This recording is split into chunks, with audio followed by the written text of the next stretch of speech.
Hello, welcome to TrueHoop with me, Jarod, Hector, and Coach David Thorpe. How are you, sir? I'm doing great. Lots of fun things to talk about. Lots of fun things to talk about. All right, let's start with the games that will be happening tonight, David. In San Francisco at the Chase Center, the Golden State Warriors face the Sacramento Kings. The Warriors down 0-2, defending champs. First time in the Steph Curry era they have been down 0-2 in the playoff series. Let's start with the biggest elephant in the room, which is, of course, Draymond Green will not be available for Game 3 as he was suspended.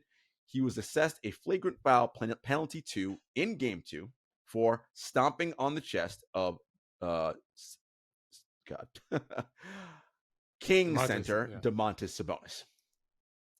If you watch the replay, you see as Sabonis crashes to the ground, he does bring his arms up over his face, like over his head, and Draymond's leg is next to his face, so his leg is on the inside of his arm. Draymond's trying to run down the court because the Warriors have the ball on offense. His leg isn't free because it's wrapped up by Domantas. He pulls it up, realizing, oh, it's pulled up. He could have just stopped there or pulled it out and kept running. But instead of that, he pulls it up and makes a decided action to stomp down on the chest of Domantas Sabonis. And it was clearly intentional. There's no other way you can watch that video and say otherwise. Now, you can argue about whether you think he was provoked by Sabonis, whatever, fine. But that act that Draymond did was intentional. That is not in dispute. Okay. Refs call, they blow the whistle. Ends up being a technical foul on Sabonis. Draymond gets the penalty, flagrant penalty 2, as I'm told. Before that's happening, as the refs are reviewing it, Draymond is over towards the Warriors bench, looking out at the crowd, and he is going full WWE wrestling heel. All right? He's whooping them up. Yeah, you booed me? Louder, louder, louder. He used some choice words to describe a female body part. You guys all know what it is. Not ideal. That part in and of itself, him yelling that to fans in that area, that didn't bother me personally because fans yell awful things to players all the time. So that didn't bother me and my sensibilities. However, Adam Silver, NBA commissioner, was in attendance at that game and was sitting right there and getting to witness all of this. Day goes by. We hear a little bit of nothing. Then Joe Dumars, the executive vice president, head of operations of the NBA, comes out and says Draymond will be suspended for a game, and in part because of his history of unsportsmanlike conduct in these games. Okay, now people want to, argue, should his history be held against him? I know, David, you don't think it should be. Be that as it may, it is what happened. I will say I believe the suspension is justified. Draymond does stuff like this all the time. All the time. Now, it may not be directly stomping on a guy's chest, but he, among almost any player in the NBA, is given wide berth by the officials to go up to the line and cross the line. He is what Charlie Murphy would call a habitual line stepper. Okay? That's just what Draymond does. And we've all watched enough Warriors games to see it. Sometimes they call it, sometimes they don't. The last thing I'll say, David, before I open the floor to you is Draymond often does this, and it serves as maybe a catalyst for the Warriors and his team to inspire them to play better. Draymond plays better with an edge and with conflict and with emotion stirring. That's the kind of player that he is. When the Warriors win, it's seen as a good thing. Well, if they lose, it's not so much of a good thing. But these acts, these things that he does, they happen every single season. And what I find interesting is this was not premeditated. This was a calculated decision by Draymond. He's a super fast processor. He knew exactly what he was doing in the moment, whooping the crowd up, doing all that. This is happening earlier and earlier for the Warriors in their postseason runs. Used to be in the finals, he would do this. Maybe the conference finals. Last year, it was the conference semis. This year, it is game 2 of round 1. That's telling me the champs are feeling vulnerable. Draymond is feeling vulnerable, and this is what's happening. All right. So first of all, let me make one correction from something I said to you after, because I was wrong. I did text you that I don't want his previous indiscretions held against him. I thought about it because that's what we're supposed to do as adults. We're supposed to think. Mm-hmm. And I'm leading to something on this later. Well, in a sense, they're trying to prosecute a law which is what we have theoretically in our country. We have laws, and they do that in the law. How often you have been not paying for your kids' Little League games or whatever? There's a penalty Speeding tickets, whatever. Yeah, right. Speeding tickets. Yeah. I've had some players. I've had some friends that I grew up with that would not want to pay child support on time until they got in trouble for it. The sheriff shows up at their door. Yeah, they did fucked up, and these are, they came to me for sympathy. No, not getting it from me. The first time you can call it a mistake. If it keeps happening, you're a fucking idiot, man. I'm not friends with you anymore. So I do think that should matter. What you said is right. He has done this before. So Jarod, let me just paint a picture for you. I'll be very quick. I think I've told this once before, probably on the show. But when I was only 22, Draymond's how old? Over 30. Well over 30. Way over 30, yeah. 32, so 33? At 22, 23, I started dating like what I thought the hottest girl I ever saw in my life. I knew I wanted to marry this girl. I told her as much, but what did she know? She was 19, right? I'm just some idiot making no money as a JV basketball coach. I didn't have a real job. I worked at a sporting goods store. I didn't teach her the following year. But on Friday afternoons, we would go a happy hour, place called Tucson, little Tex-Mex place, very Americanized. All the yuppies went there. And I pretended to be yuppie. I had $8. I had nothing. But all the financial people from the area of St. Pete, Clearwater, Tampa, not all, many of them would come, and they're wearing their nice suits, and they look good, and they drove their nice cars. And I had the old Honda Accord that was painted a couple of times over. And I said to my wife, on more than one occasion, we would go there. Like, if some dude is talking to you, because I wasn't anyone who was going to intimidate anybody. I was 6 foot, 185 pounds. I knew I was tough, but they didn't know that, and surely didn't believe that I could land a girl like this. So I know what guys are like, because I went to college. Yeah. And I said, if anyone does anything, just hold my hand, and we're going to leave.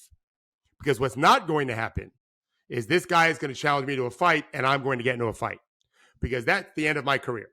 I think I want to be a coach. It seems like I like this job. And if I get arrested for either getting my ass kicked or kicking someone's ass or a tie, I'm fucked. I'll never get a job in this business. And so if you love me, you'll just walk out with me. She's like, well, of course I'm going to walk out with you. But I told her that in part because I didn't want her to think that, oh, he wants to show off for me. No. I know exactly what might happen if I stand up and challenge someone. We're just going to leave because anything else is bad for me. And I was 22, and I was not a mature 22. I promise you. So what you said is right. Draymond knows exactly what he was doing. That doesn't mean he went into the game thinking he wanted to stomp on someone's chest. But I've heard lots of people. We're only talking about this because everyone else keeps trying to give him a pass. Well, it wasn't that bad. Well, at what point would it have been bad?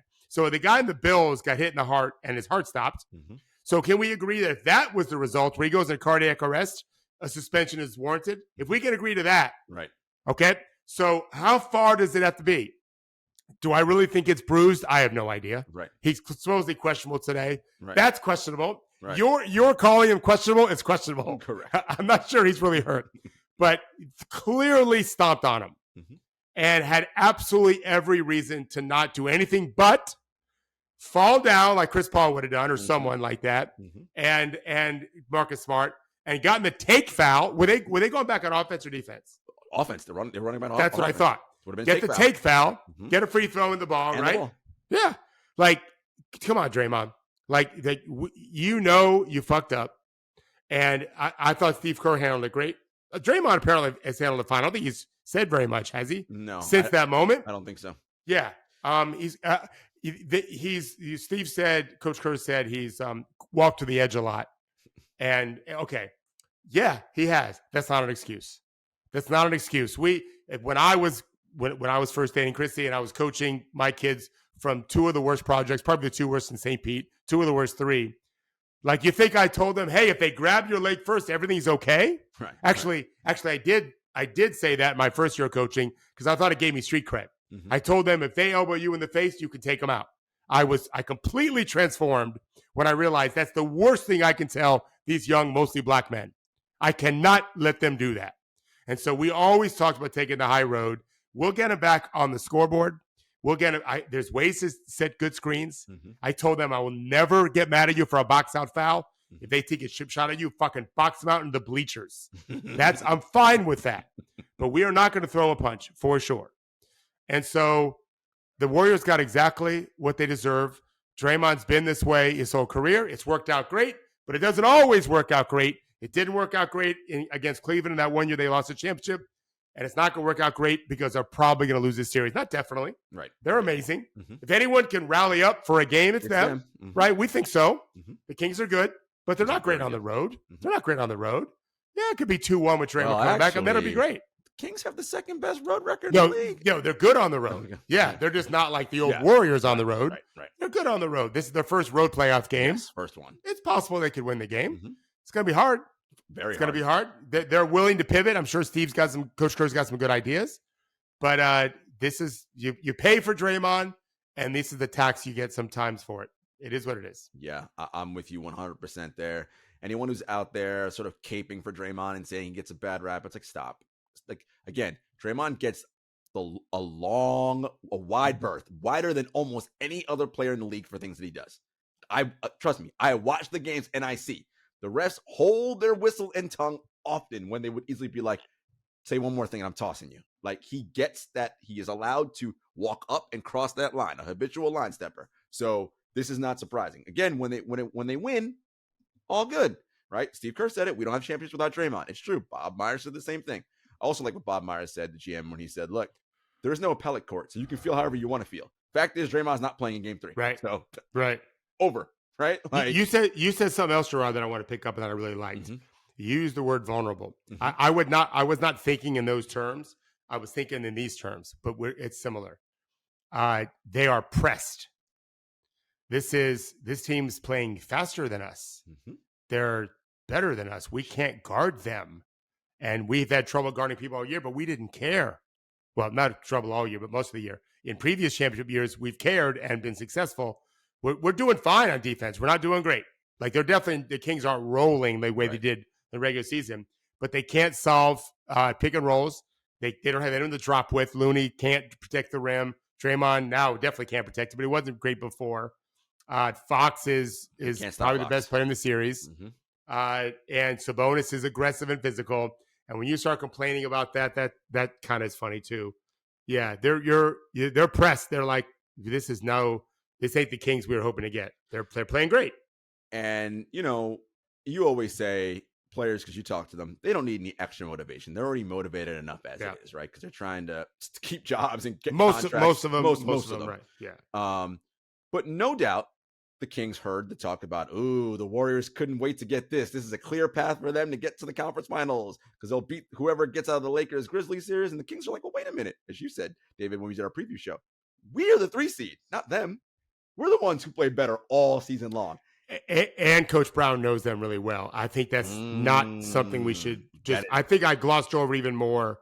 He really knows them. He knows – I can picture him saying to Sabonis, basically, keep doing what you're doing. He'll kick you or he'll punch you. Like, I'm not saying he really knew he was going to be right, but you're planting seeds all the time as a coach. Let's break them. We used to always say, take a stick and try – I used to always tell my team this. I take a stick. I literally would do this. And you start applying pressure, snaps. I'd say that's what our press is going to do tonight. I would do that in the locker room before a game. I love what you're saying there. We're going to touch on Brown in 1 second. I also love what Kevon Looney said. They asked him, we're hearing that Sabonis is playing like aggressive. He's like grabbing, he's looking, and Kevon was like, not really. He's doing what every big man does. That's what we all do down there. Hopefully this time I'll get the benefit of the doubt, but that's what big men do down low. Like, I have no problem, Jarod, with Draymond Green having a career on TNT. If that's what people want to see. It's not what I want to see. He is a brilliant basketball mind. Brilliant. But I want Kevon Looney on the show too. Just give me a truth teller. Right. I don't need all the pizzazz and charisma. Give me a truth teller. I love Kevon Looney. Of course. Yeah. I love that I saw that. Like, yeah. He was dead whatever. It's basketball. This is what happens. Like, they do this. Hopefully next time. Have you guys been watching the NBA? Right. Like, this is what we do down there. He's like, all bets are off down there. I was like, okay, if Kevon's saying it, the rest of you should be fine.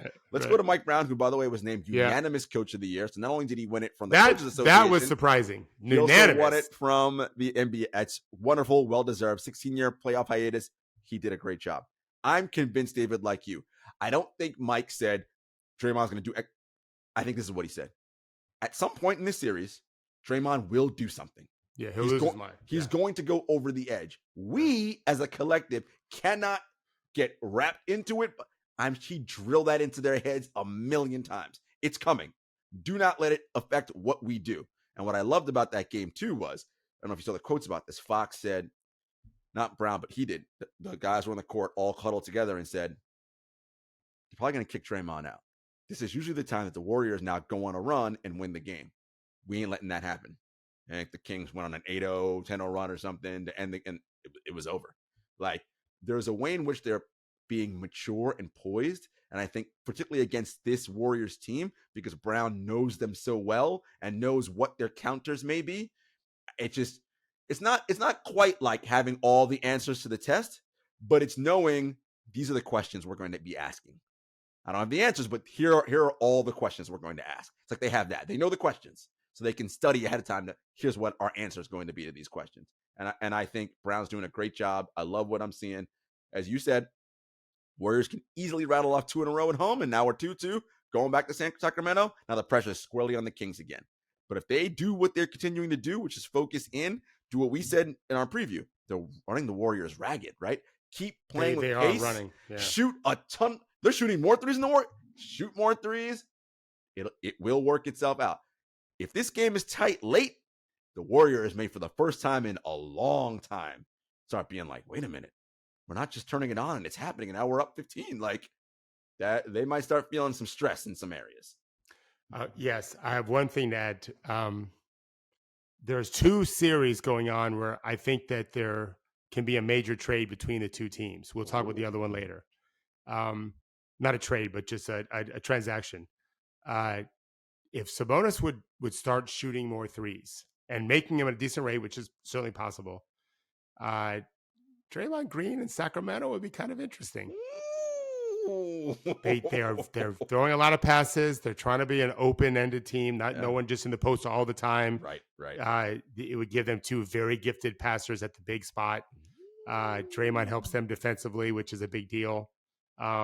Has all that winning stuff, So what Mike is doing now to exploit Draymond's flaws, he could be paying for. He'd be paying for that this summer. I thought about that. Yeah. And you brought it up. The reality is, I don't know if this situation will have an impact on what happens this summer. Just so everybody's clear, Draymond has a player option for next year, which all likelihood is he's going to opt out because he will make another All-NBA all defensive team, which by the CBA rules, that will allow him for a max extension. But at his age at 33, is that right? I didn't even know that. I think if you make any of the all-league teams, wow, yeah.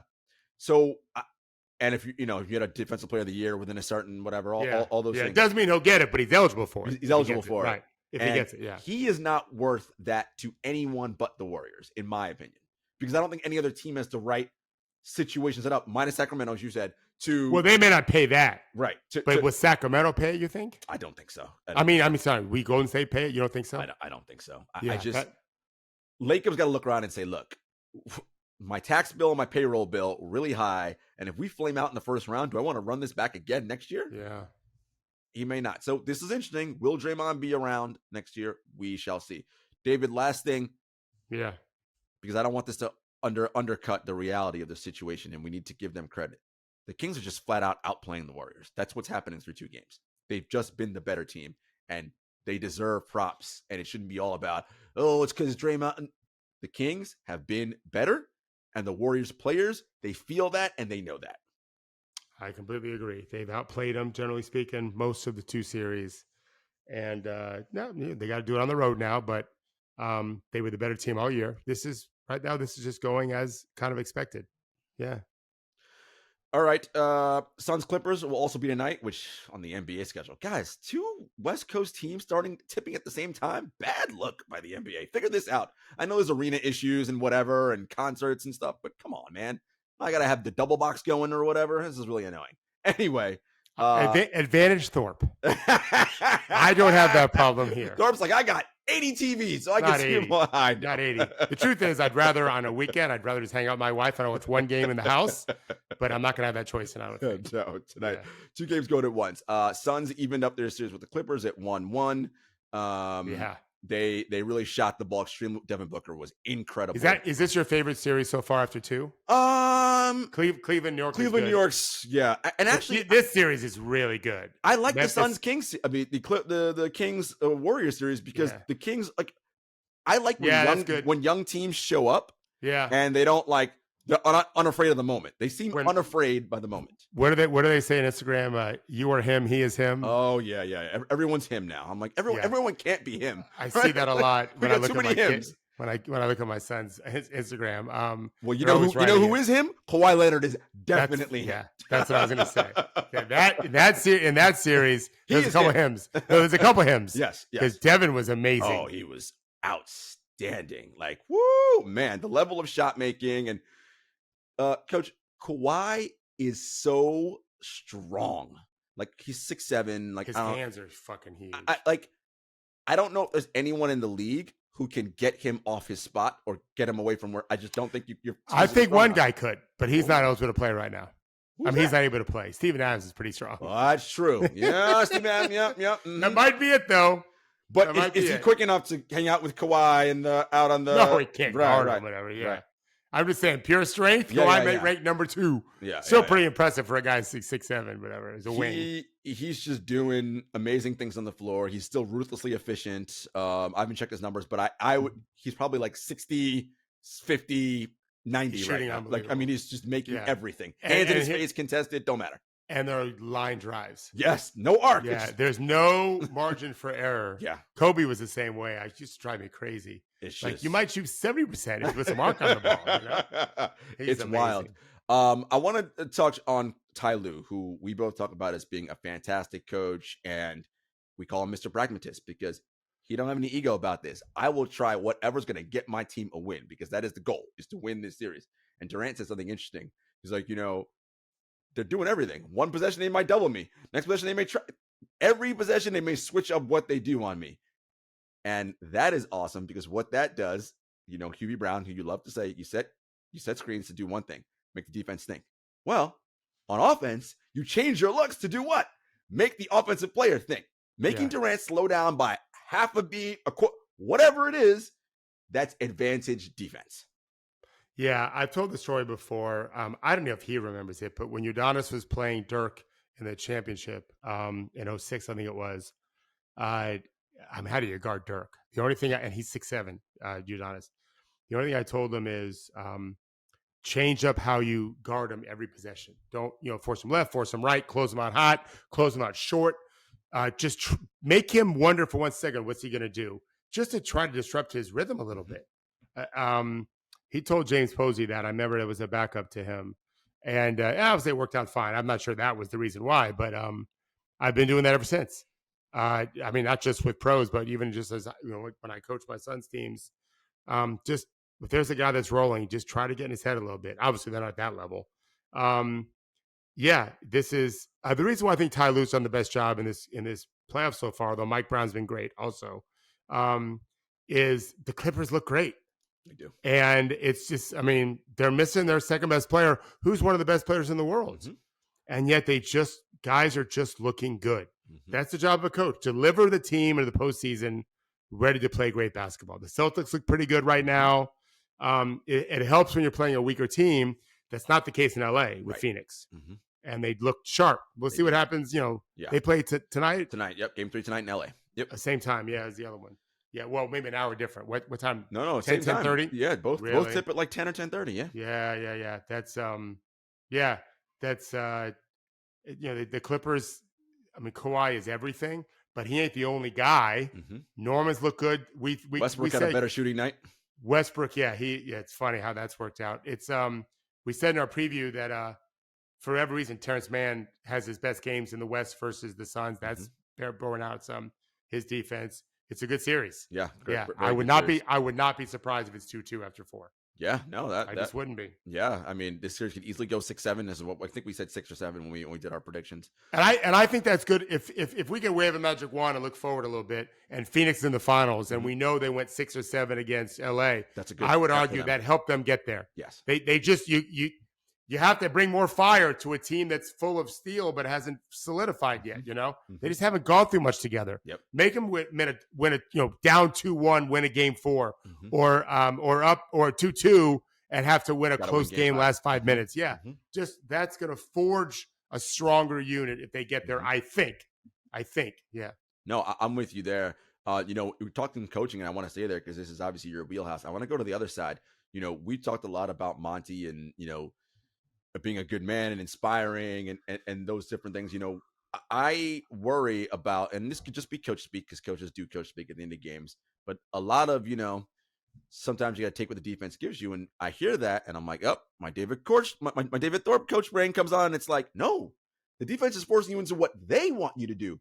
You as the offense have to dictate to them what you want to do. You can't just take only what they give you.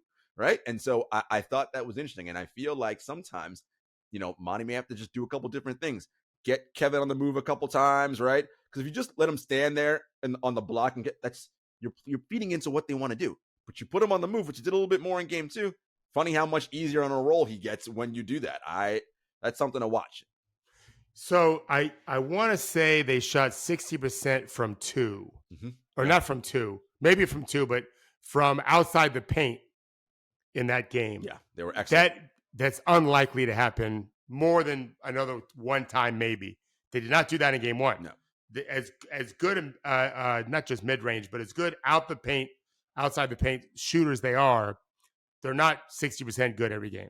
So I think to your point, finding ways to get easier shots inside the paint, even at 14 feet, is a good thing. Finding a way to get the free throw a little bit more. The more paint time you get, the more likely you get free throws. I also think that they are an exception to the take what the defense gives you on some nights because of how they shoot so well. I agree with you. It's what the defense want to give up. They don't want to give up a layup. That's the problem with guarding Phoenix, is what we'll give you. They're fucking great at that. They are. That's the problem with it. So it's like same as Kawhi. You can't let Kawhi get to the rim. Right. But he'll kill you from mid-range too. Yeah. He's just one of those rare guys. That's what talent does. It makes a big difference. There's not many plans to stop them or slow them down. How Phoenix comes out in game 3 on the road, to me, is really big. Yes. I don't mean just first 5 minutes. Just can they go through sustained levels of high effort, high execution plays? Shooting comes and goes. But the other stuff, if it's there, they should stay connected to LA and make it a clutch game, and then we'll see what happens. That's the part you hit the nail on the head right there, because they came out sluggish again in game 2, right? And the Suns went up double digits. I mean, the Clippers went up double digits. Yeah. And then that second quarter on, they all of a sudden started, because you heard Monty at the sideline saying, this ain't even about scheme. They're just racing better, and you got to play harder. Yeah. All of a sudden, after that timeout, you can see it when guys all of a sudden, when they're setting their screen, nobody was jogging. Everything was hard. And I was like, oh, funny when you play hard, how the game tends to start working out in your favor. It's really the truth. This is something I had to learn over time, where you just assume guys will bust their ass. And I want to talk about this. This is a good time for me to do it for the playoffs. I tweeted this last night. I feel like we're seeing more chase blocks than we ever see in the regular season.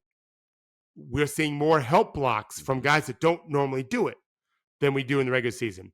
This is what playoff intensity is. There was a play in the Cleveland game, and Knicks had a 2-on-1 break. Donovan Mitchell's trailing the play. I don't remember if he turned it over or not first. I don't think he did. And you would have thought, Jarod, Donovan Mitchell was trying to qualify for a 100-meter Olympic race in the finals. He was flying to get back. Why? To turn a 2-on-1 into 2-on-2. He did it. They didn't get a shot in the 2-on-1 break, which normally is an automatic at high school level, much less NBA. Getting a shot, not making it, getting a shot. They had to reset their offense. They did. They got a shot. They missed. They rebounded again. They missed. The Knicks did. Cavs got the rebound. No one thought about it again. But Donovan Mitchell saved 2 or 3 points, probably 2 points, because he raced full speed. So that is playoff basketball. However, all of them are human beings on the court. In fact, I thought about this when Kawhi and KD in the last game both missed a short jumper when the game was on the line in the third quarter, but it was a close game. I was so happy that they both missed, because it reminded me that they aren't anything but human beings. Because you could mistake them for being cyborgs. They're so automatic in so many ways, but they're not. They're just human. So my point is, sorry for being so long-winded about it.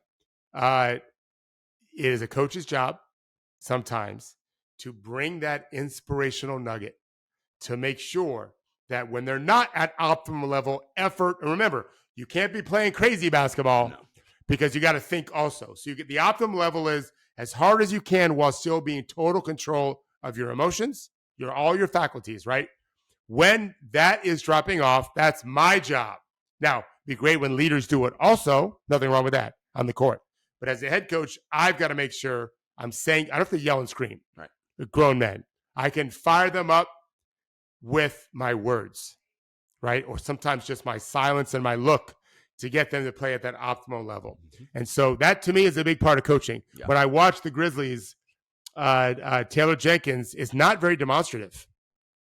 They play their ass off for him. They do. For whatever, I don't know. I've never met him actually. He's a hell of a coach. Yeah. You've got to be able to, that extra bit to get the most out of your players is the talent of coaches. For sure.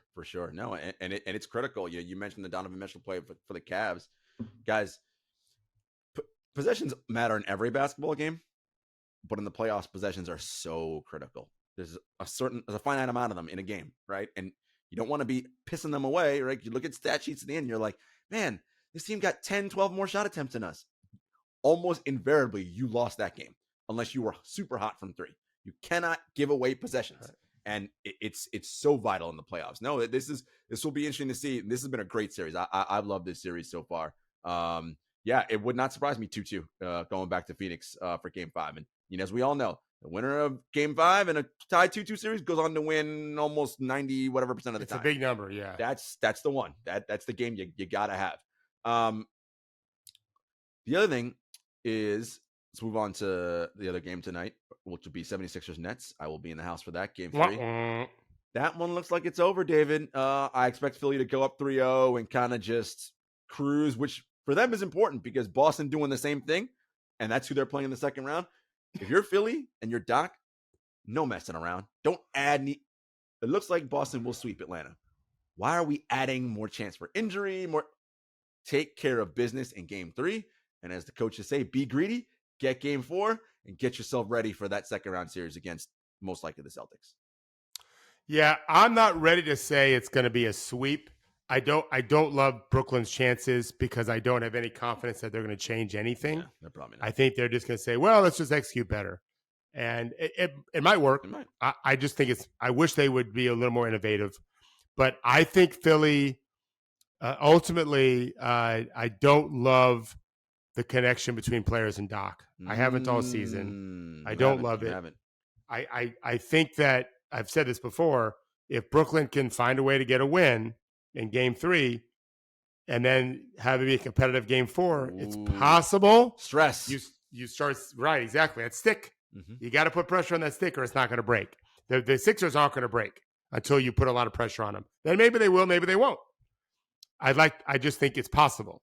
I love Philly. I picked them to win the East in the regular season. You did. And I liked them all season. But that part does concern me, as does Joel's just overall health. He falls down a lot. Always on the ground. Yeah.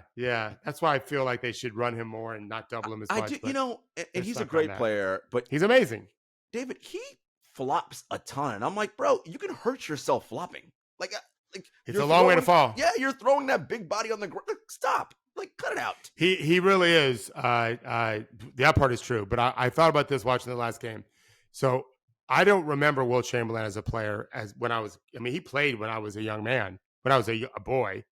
I don't remember what year he retired, but I was probably not 10 yet. So he probably retired by 75. So I was 10 and 75. But I think Joel Embiid now looks like what Wilt must have looked like back then. Like just a bunch of peons. Like he's so good. He's so good. Right? Jokic does it with skill and craft. Joel has skill and craft, don't get me wrong. Yes, he does. And just his general size is so impressive. His agility. There's never a game where Joel Embiid plays where I watch it and not think at least one time, man, how did he do that? Yeah, incredible. Just knowing his size. I've coached guys that size. They don't move like him. They don't have skill like him. No. And then to fall down as much as he does, that can't be good. Yeah. I worry. Larry Bird threw his back out. Yeah. Because he dove so much. Joel's not diving, he's falling, but still, same thing. Got to be easy on that, Joel. All right, guys, we'll be back after a brief commercial break. Okay, David, the series that everyone wants to talk about. Well, not everyone, but I do. Lakers Grizzlies. It is tied 1-1. Memphis without Ja Morant for game 2. A lot of people thought this is the opportunity. Lakers, be greedy. Take control of the series. Go up 2-0. You're commanding, all that jazz. I said this on Monday. Yes, of course, you want Ja Morant on the floor. You never don't want that. But this is not uncharted territory for them. They are accustomed and used to doing this. It's happened a ton last season, happened a lot this season as well. They trust Tyus Jones-Dunn, which is why they pay him the money they do. Highest paid backup point guard in the league. I thought the Grizzlies really just played hard last night. Ton of effort. Taylor Jenkins really coached them up well. We talked about that in our chat. Jaren didn't have a great offensive game in terms of like the box score. I mean, 18 and 9 or something 18, like that. Yeah. But David, he's doing something that great offensive players do when the shot isn't really falling. He was getting to the free throw line. He was just determined, I'm getting to the bucket and ref's going to call a foul because you're going to foul me up here. I was like, look at Jaren Jackson Jr. going. That's what the mark of big time scorers do. He was great on defense last night. Desmond Bane was excellent in the first half, made a ton of threes. And something you said when you did our preview, Dylan Brooks just wears on you. You watch him. Every time LeBron, he just starts touching him. And I just got to get all the time touching. It's just like, bro. And you saw it because LeBron started jawing at him a little bit. And Brooks was like, yeah. That's like, Brooks is like Draymond in that way. He won. Please. Yes. And then LeBron flipped it. Yes. And did nothing. Yes. Yeah. Which I thought was a recognition of, I got to spend all my energy trying to win this game. Right. And I can't waste a breath on him. Cannot. Because that's what he wants. Please. Which by the way, credit LeBron's emotional IQ for that. Yes. Yeah. He did that calculatedly. For sure. I can't keep doing this. No. And lead our team. He played great, LeBron. He did. And Anthony Davis also was not. By the way, John Conchar, number of David Thorpeism. You blocked the guy who doesn't see you coming, not the one that sees you. Davis didn't see because behind him. Every time Conchar came from behind, he had no idea. He's met at the rim. I love the effort from the Grizzlies. That was what you wanted to see. Look, you were the 2 seed for a reason. Xavier Tillman was the man of the match, as David said in our chat. Have you not mentioned his name to that point? I did not mention it to this point. Here we are now. Tillman. He's fucking huge. He has played this role for not scoring these amount of points, but he plays consistent minutes to this team all season long, as does Conchar, Roddy, Aldama. And you and I have talked. We're like, oh, those guys in the playoffs make us nervous, as they still do. But it's not like when you're pushed up against the wall and a guy hasn't played in 30 games, I need you to play tonight. Yeah. The house isn't on fire when they're in. Right? They're like, oh, we do this. We're used to this. Let's just go and do what we do. And I was really, really proud of their effort last night. Thought it was excellent. All right. So I want to touch on 2 things. When you talk about being greedy, I want to be a little more definitive of that. Everyone's saying this now. I don't know who came up in the press. A coach said it like back in the 80s. I think you see Pat Riley. It's not new. That's what I was going to say. So I'll be really brief on this. But my son had a big all-star baseball tournament once. It's the big thing. Like you get trophies and you get plaques and banners on the local Little League. Our Little League is a beautiful little field, like 5 fields. And the manager of the team, a former Florida Gator football player, but he loved baseball. His son was very good. He said no dads are allowed except for David because for some reason he and Max, like they just have they don't yell at each other, all the other dads. Because as a coach, I knew it's the last thing I need to do is fight with my son on the field. So I was kind of the GM of the team. And so on that exact point, I talked to my team a ton about those words. Be greedy, be greedy, be greedy. What does that mean? Be greedy. These were 10, 11-year-old kids. Be greedy. In baseball, they have mercy rules. Mm-hmm. So every inning we don't have to play, it saves pitches. Mm-hmm. The more we can pitch my son and his best friend Alex, the better off we're going to be because those cats can really pitch. And so for a first game, we scored like 7 runs in the first inning. How? We got 2 or 3 runs. Our whole team, be greedy, be greedy. What does that mean? It means everyone's up in the dugout talking. Mm-hmm. Everyone's studying the pitcher each time. Mm-hmm. Everyone's talking to each other. How do we get this? How do we do this? They change pitchers. And I asked our hitting coach, who all down here Every hitting Baseball player. coach Mhm. played baseball player in college or pro. Yeah. This guy was like, he's a doctor, 60 years old. He reminds me of the guy from Field of Dreams, super smart, the old guy, Burt Yeah. Lancaster. I'm like, what do you do again? The second pitcher was really slow. What? I'm a basketball guy. I don't know. He's like, you got to really sit. You got to wait. So I said, tell the team. So he goes and because he was a dad like I was in the stands. He tells the team. The guys are all talking. Wait on it. We fucking blew every team out until the finals. We were up 12-2 and won 12-10. We won the finals. Be fucking greedy. That's what it means. So when you're up 1-0, Lakers, you can't have any illusions that without John Morant, this is going to be a little bit easier. Now you have to come out fucking fighting from the get-go, all 48 minutes. That's what being greedy is. It's an attention and awareness. If you have a dog, is your dog protective? Yeah, very much so. So yeah, our pool guy gets anywhere close to us, and my dog is not an aggressive dog unless she doesn't know you. Right. And we always tell people, they say, can you pet him? I'm not so sure. Right. We feed into that shit. Yeah. And he buys it, and my dog, his hair goes up, like you're aware. So the Lakers, I was worried as soon as the game started that I don't see an urgency in them. They were not. That they're just in a game. It's I talked to one player this week whose team is not doing great. And he said to me about one particular player, I just can't say who it is. It doesn't really matter. The point is the same. He said to me, this player said to me, he's playing like it's the regular season. And I thought, oh, this young man gets it. Like there needs to be an emphasized aspect to what we're doing here. We really are season on the line zone. We're in that zone. And I felt like LA had won their first game. We're okay. 1-1 going back home. Ja's out. We're probably going to be okay. No, you've got to have your hair on fire in the postseason and be emotionally alert and aware and all that. Have an acute attention to detail. And I think that's a big part of it. The second part I want to say is you mentioned Roddy and especially Tillman. Credit the Memphis. First of all, credit the players. Yep. At the end of the day, it's their job. It's Xavier Tillman's job to get better. But he looked like a polished player. This is an undersized big. Forget about that he made a three, which was nice. He looked polished inside. Footwork was good. Fundamentals were good.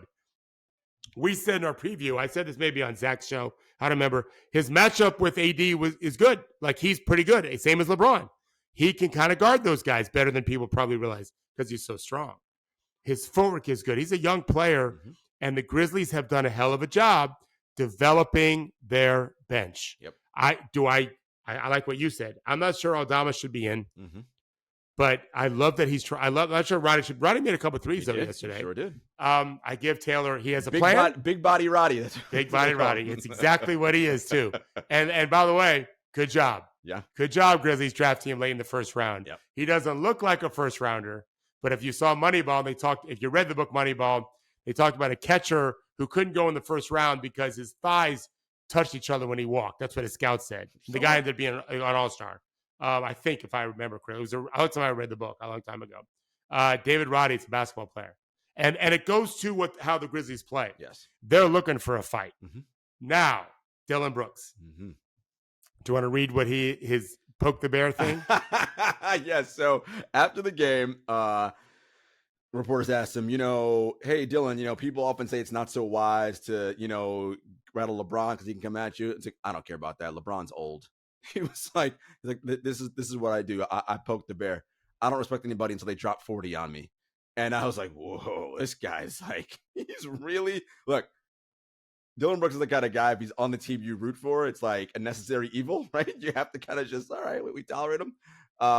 He doesn't shoot the ball great, as you saw. He did make a late three, which he was very excited about. They probably would have won anyway, right. but that killed the game. It killed the game, right? And he was definitely talking about it on the way down. Listen, he is a big dude. He's huge. He is a big power guard. I'm talking about big body. He's not just muscular. He's big. Yes. There is a weight to him. That's what we talked about. He specifically wearing LeBron down. I didn't mean with his voice, although that may be working too. Physically. But just that body, man. I want to say it was Miran Fader, I think. And if it's not Miran, someone did it. Apologies. Did a feature on him recently on Dylan Brooks and just his whole mindset and attitude. And it went all the way back to, because he grew up in Canada, playing AAU ball for his coaches and all that, and how one of his coaches said, I almost messed this guy up because I tried to take this away from him. Well, this is Dillon Brooks' superpower, right? Call it irrational confidence, whatever it is. You have to have, as David said, I love this story. I just go back to it.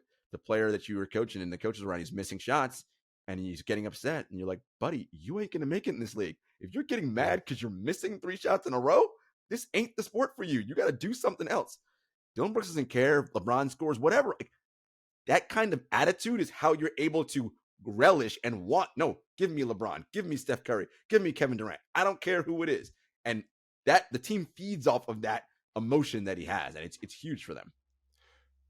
Everything you say, I agree with. He's my least favorite player in the league. Well, yes, because he's a WWE heel.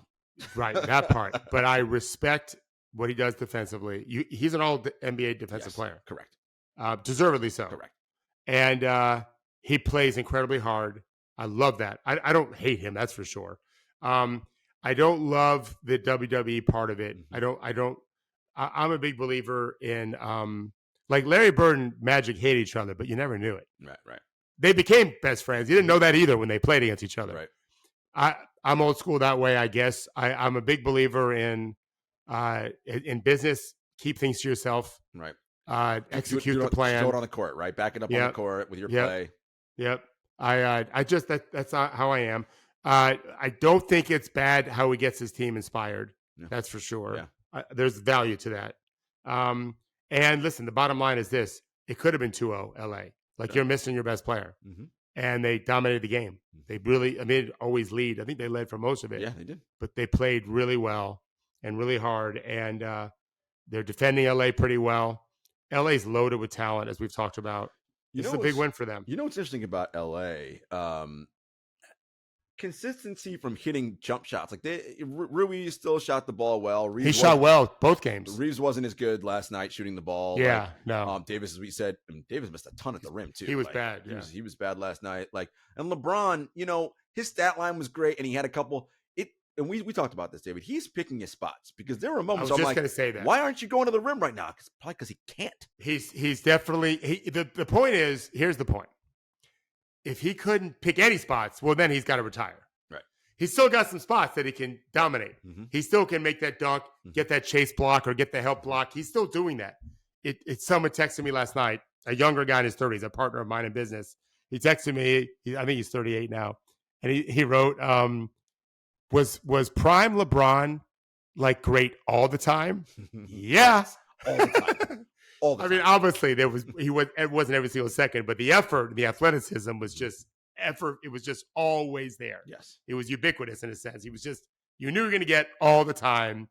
And remember I said about Chris Paul, it kind of flickers when you get older. The light flickers. When it's shining, it's great. It doesn't shine as bright too often. Mm-hmm. It flickers mostly. When it's dark, it's dark.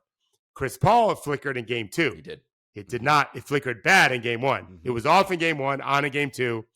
LeBron isn't quite there yet. It's on more than off. Right. But I completely agree with you. He just can't do it all the time. If he could, if this was what do you say? 2014 LeBron, 2017 LeBron, right? They're winning the series for sure. Well, they probably wouldn't even be in this series. They'd be a better seed. Right. Yeah, he wouldn't have missed as many games. Right. Whatever year it was, and that's why Anthony Davis is so critical, right? He has got to be the best player in the series because if he is, that's how the Lakers win, right? Games like he did last night, that's not cutting it. You mentioned there's something illustrative in the box score from this. Yes. So don't look at the box score now. I'm gonna have you call it up. Are you looking at it now? No, I'm not looking at it. Okay. So how do you think D'Angelo Russell played? Not well. Right. You would say not well. Yeah, I agree with you. He didn't shoot the ball well. That for sure happened. He did not defend well either. Can you open the box score? I put a box score in a document. Yep. I want you to look up plus minus for D'Angelo Russell. Game. I think anyone would agree he was bad in this game. Bad. He was plus one. Right. What have I always said? I don't like even one game. You can look at the box score, but you can't assume it means anything. Right. It might mean something. Right. This is where subjectivity counts in very small sample size. Mm-hmm. And this is the smallest you get, one game. Right. And I was surprised because I thought he was terrible. Right. Let me put it this way: he was +1. If someone else in the game instead of him, they might have been +10, given the same situation. Yes, correct. He was fucking bad. He was bad. Right. So that was the only illustrative point. But on the larger point, for the series, Rui has been beautiful. That's 2 games in a row he shot well. Right. And maybe it won't last. They need someone else. They're clearly going small. And that is a trend we're seeing with some teams not going small. Portis and Lopez started yesterday. What was the other team I just thought of that is playing 2 bigs? Oh, well, Cleveland always plays 2 bigs. Cleveland, there's another one too. There's a third team that played 2 guys. Oh, I didn't see how many times Robert Williams was in with Horford. Yeah, a couple times. But there's another team too. And some teams are not. Yes. Denver's not going big at all. The Lakers aren't. Clippers try to go small. Yeah, Clippers are small. The Lakers only played Bamba and Gabriel 1 minute each when it was over. They're going small. They need someone else to step up, I think, because do they play again tomorrow or not till Saturday? No, they're lucky. They're getting lucky to 2 days. At some point, it's going to change, and then it clicks. It's going every other because these heavy minutes. LeBron and AD are logging heavy minutes. Right? Yeah, I'm a little. I said this from the beginning. I thought they'd wear down, advantage Memphis late in the series. Other than LeBron being LeBron intellectually, and D'Angelo's played a bunch of games. They have a lot of veterans too, for sure. But they also have some guys that aren't so experienced. Yep. But I still think LA is going to be unlikely to come back down 2-1. More likely to get to game 6 or 7 up 2-1 because it's going to. I think they're going to get worse as the series goes on. Yeah, no. And they go 1 game off and on every night. Yep, I'm with you there. One other thing I'll point out about this series, David, I don't know if you noticed this. Jaren Jackson Jr. had 1 foul through 3 quarters. Of course. They talked about it on the show. I'm like, don't talk about it. Definitely don't talk out loud. I don't want him to know that. Yeah.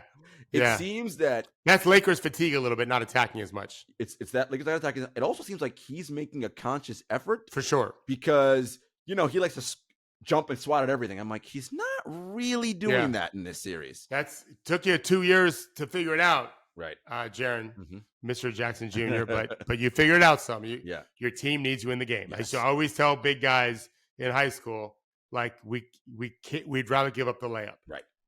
We need you in the game. Yes. Like, your extra 10 minutes of playing time, because you don't foul out, is more important than that one layup. No, absolutely. Another game last night, Nuggets-Wolves. Nuggets up 2-0. So David said, jokingly on Monday, we're not talking about this series unless Minnesota decides to show up. Well, they showed up. They showed up in this game. They had an excellent third quarter, and that third quarter, 40-point third quarter, yes, is what scares people about Denver's defense going forward. They're like, this is what makes us nervous. Like, can they guard when they have to? I mean, but Anthony Edwards was phenomenal, and not everyone has a player like that who can go off and go down. Although the later you go in the playoffs, you're going to find somebody like that who's good, right? Like in the next round, whether it's whether it's Phoenix or LA. You got 2 guys on that team in Phoenix, or you got 1 guy on LA, right? So someone can do that to you. But I thought, and Jamal Murray, he looked like Bo Murray a little bit. I was like, ooh, this is like you and Donovan Mitchell going back and forth. It was exciting. Jokic had just a almost great 27-point triple-double that, doing Jokic things. Ho-hum. Pretty much. Porter Jr. hit some clutch shots. Listen, we think Denver's the better team. They've won the first 2 games. They showed it. And you talk about this all the time, and it's true. Human nature, right? You're up big. You're going to relax. That's just what you do. You take your foot off the gas. This team is desperate. We got to win some games. They come back. They start storming. Rudy Gobert was looking good in that third quarter too. I'm happy Minnesota put up a fight. I still think Denver wins this series. We'll see what happens when they go back to Minnesota, though, right? They got to figure out a way to get Karl-Anthony Towns involved. David, it seems like if he's not scoring, I mean, he's just a 7-foot space eater that does nothing out there. Just clogs the game up. And that's, for someone as talented as him, it's got to be better than that. Yeah, that part's a little bit frustrating. But the good news is Anthony played great. I was really impressed watching him play. And, Denver is what they are. I'm a little disappointed in their bench. And their starters were very good. But that Jamal Murray is a big difference maker. Let's see if he can do it again anytime soon. And the harmony he and Jokic has on their pick and roll game, I was like, oh, well, you guys, this is what they do. it's a beautiful thing to watch when two guys are so in rhythm and in sync like that, right? It's like when Draymond and Steph are doing their thing. Like, it looks different, obviously, in the Cuisinart, but it's just it's wonderful when you have the synergy. Basketball is jazz, as David Thorpe wrote a book about. Bucks bounce back, big time win, playoff record, I believe, made 25 threes. Is that what 25? Mm-hmm. I think they shot 49 of them. God, they shot. As David says, if it's a game you make 25 threes, you're probably winning that game. Yeah, they sure did. 22, you're probably good. Oh, they were blowing them out. The game was not competitive. No. Once they realized that Max Strus was guarding Brook Lopez, I was like, oh, this is disaster central, right? Like, we're just going to go keep feeding that guy. I mean. Is Giannis back for game 3? And I haven't heard yet. I have not heard yet. And look, as you said, it may not matter. They're still, I mean, Drew Holiday, like. I said that before game 2, didn't I? You did. You're like, it may not matter. Yeah, you're like, yeah. Look, Drew and Chris and Brooke. Just, if that's a team. They're really good team. They're very good. And they're playing great. You add Giannis, well, now they're a title favorite, obviously. Yeah. Right? Like, because they're my title favorite going back to the start of the year. Nothing I've seen makes me think that they're not the best team in the league. Yeah. They're not going to cruise past Boston or Philly, but I think they're the better team. In the Eastern Conference, as you said, we're waiting for that second round, right? When it's going to be Boston and likely Philly, and it's going to be Milwaukee and who knows, Cleveland next. Let's talk about it. 1-1. Look, Cleveland, I love. We said it before. I'll say it again. It's amazing how when you play harder, like how the game looks, right? Cleveland just looked like they played harder, right? They set better screens. They were racing. You mentioned Donovan Mitchell running back, but there's a care factor. And it's not that, I want to be clear. I'm not saying that guys everyone cares. It's just, you're human. I can't run all out speed every game. Like, I'm going to die at some point, right? So, but they really came out house on fire. Darius Garland was more aggressive. I think that's key for them. Like, it can't just be Donovan Mitchell only. Like, Darius has got to put pressure on the Knicks defensively. They did a better job on the boards. Cleveland did. And, in that game late, and this is what worries me, I was like, Tibbs, it's a blowout. Why are your starters still in the game? I was like, we're risking injury. But that's what he does, Something to watch in that series. RJ Barrett, like, I just don't know what he's been extended, so he's there. He's not what I thought he could develop into, David. And I wonder, is this a Knicks problem? Is it a him not working hard enough problem? Is he just not as good at basketball as we thought he could be? He's not someone that Tibbs seems like he wants to lean on in important moments. And, for your number 3 pick. He's going to be out pretty soon in the rotation. Right. It's going to be quickly, maybe in game 3. This is what I'm saying. Like, Yeah. I think I got a text the other day during the game from someone who's very close to RJ. And the text was like, what's wrong with my guy? And I don't know. I don't know him at all, but he's like, I gave him some answer about he's kind of moving slowly and not very confident. Yeah. And then my friend wrote back, this isn't good. No. Yeah. Do you think, so we talked a lot about roles and what people ask you to do and all that. And he was the number 3 pick in that draft, right? It was Zion, it was Ja, and then him, if I'm not mistaken. That's correct. That was the draft order. We know about the psychological theory, social psych theory of the anchoring effect, right? The first image you get of something is what stays in your mind. When you're a top 3 pick, everyone assumes, and you're the Knicks' first pick, well, you're the franchise savior, right? We expect multiple All-NBAs, All-Stars, right? That's typically, is he miscast as that? And I wonder if a change of scenery does something different to him, because I can't believe someone has got the physical tools that he does, and we say, okay, you're going to go to wherever team I'm going to send you. I want you to focus on guarding the hell out of people. Like, with that size and wingspan, you should be a plus defender. You work on that. I want you to crash the boards. I want you to cut on offense. We're not running any plays for you because that ain't you. We're not letting you do that right now. And he does that role. If that can help him sort of bring himself back into being something eventually down the line, because I just don't know if that's going to happen in New York. We wrote about them when they drafted him. I think the Knicks have done a hell of a job with their franchise. This is not an area they're strong in. Grimes and Quickly were draft picks that have done well. Mm-hmm. I don't know if Grimes got drafted or not. Quickly did. I think. Mm-hmm. Quickly definitely did. But Knox is long gone. Mm-hmm. RJ, they're paying him, but he's not worth that money. It's almost like they're paying him to prove they didn't fuck up. Right. I don't think they screwed up drafting him. I think the development part isn't great. Yeah. He looks heavy to me. Yeah, he looks heavy to me. I don't know if he is, but he looks heavy to me. He's lost right now, and David, everything in his game has regressed. Everything. Yeah. Defensively, he was always like, all right, at least I know you can guard somebody. Not doing that. Yeah, he's not shooting well. Yeah. It's we'll see. They play tonight or tomorrow? They play tomorrow. It's a great series. Yes. Yeah, yes. I love Cleveland. Look, the Knicks are fighting hard. Like this, we said this is gonna go 7. That's what we thought. We thought a 7-game series. I thought so, yeah. And of course, if the Bucks cruise through easily, they're like, "Ooh, yeah, you guys beat the hell out of each other." So we can clean up, pick on those bones in the next round. Yeah. The series that we know, you're not saying it's a sweep, but Celtics up 2-0 on Atlanta. We just don't think that's going to be much of a competitive series. Later for that, let's move forward to sort of the offseason for Atlanta. And you think there are some options for Atlanta to do some trades. And there's some places that a certain all-star guard on Atlanta could end up. And no, I don't mean DeJounte Murray. Yeah, I'm hearing from people. For weeks I've been hearing that the Hawks are ready to trade Trae. I want to first say, is anybody surprised? Even if you didn't talk to people like we did, is anyone surprised by this development? Yeah, no, you shouldn't be. Okay. Right. Which is when I was told this from a very good source. He said, "You're probably not surprised." I said, "No." I've heard it. I kind of heard intimation. This is someone that really knows, and that that he's likely going to be traded. Probably going to be traded. You could argue different people. Right. So I was talking to Henry about it, and I said maybe I should come up with some potential places. I don't want to focus on it now. He's still playing in the series. Right. The first thought I had was, when they're playing the Celtics, I think Jaylen Brown's from Atlanta. Let's check that out. You think he's from the West Coast? Well, he went to Cal. You know that, but I knew that. But I remember being surprised he went there. Yes, he's from. You're right, from Marietta, Georgia. He sure is. Yeah, that's what I thought, Georgia kid. So it makes some sense. That's the other possible trade where two guys are playing each other now, with Draymond and Kings being the first one. I don't say Boston wants Trae, right, but what else are you going to take? You're not going to give DeJounte. Right.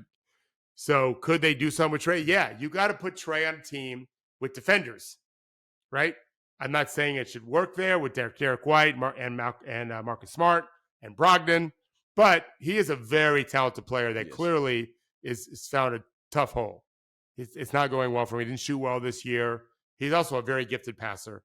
He's not a willing defender. That's kind of changed for him. So that was one team I looked at.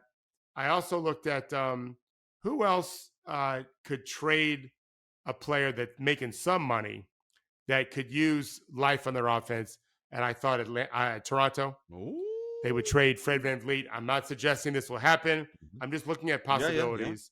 Yeah. You trade Fred and whomever, Gary Trent Jr., their money combined probably works. And now Toronto's who's got the center and Pirtle. You got all these long guys. You can go OG, Barnes, and Pascal. You can't necessarily switch everything, but with Pirtle, you don't have to. Right. But you got lots of helpers. Yeah. That I think, and he gives them some organization offensively more so because he's a way better passer than most guys, including Fred. Then the third team I thought of in the West, because I want to have a Western team. I didn't love any fit, but I did like. I started thinking, well, who's got a player that's being paid a lot of money and it's not working out great? And I thought of Minnesota. Oh, they need a point guard. If you've got Ant and Cat with Trae, it's a hell of an offense.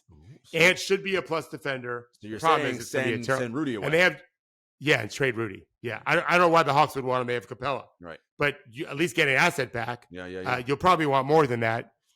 I don't think they can get Jaden McDaniels because I don't think Minnesota will be willing to trade him because you need someone to guard. Remember, they're doing this in this series without Jaden because his broken hand. Yep. So I don't know if there's a deal there to be made or not. The money would be similar, but I just thought those are two guys that are the two executives who are unhappy with the fit of, however, for every reason, Rudy in Minnesota, Trae in Atlanta. So I thought there was some smoke there too. No, look, whoever decides to bring Trae into their organization has got to have, as you mentioned, defense, number one, because Trae doesn't do that. And I think it's pretty important for him to go somewhere where it's like, this ain't your show. Like you ain't the man here. Like, and this is some of the challenges teams have when they draft guys and they just hand the keys over to their franchise. It's like, guys who haven't earned it or who may be prickly with teammates and, who've gotten coaches fired. Like that's not the way, right? That's not good for your organization. Clearly, that's why they're trying to figure out how do we move on from this guy. Agreed. And yeah, it's interesting. All right. Last thing before we go, it was a little while to go, although the draft lottery will be soon. It's be sometime next month. Let's say probably a couple weeks away from that.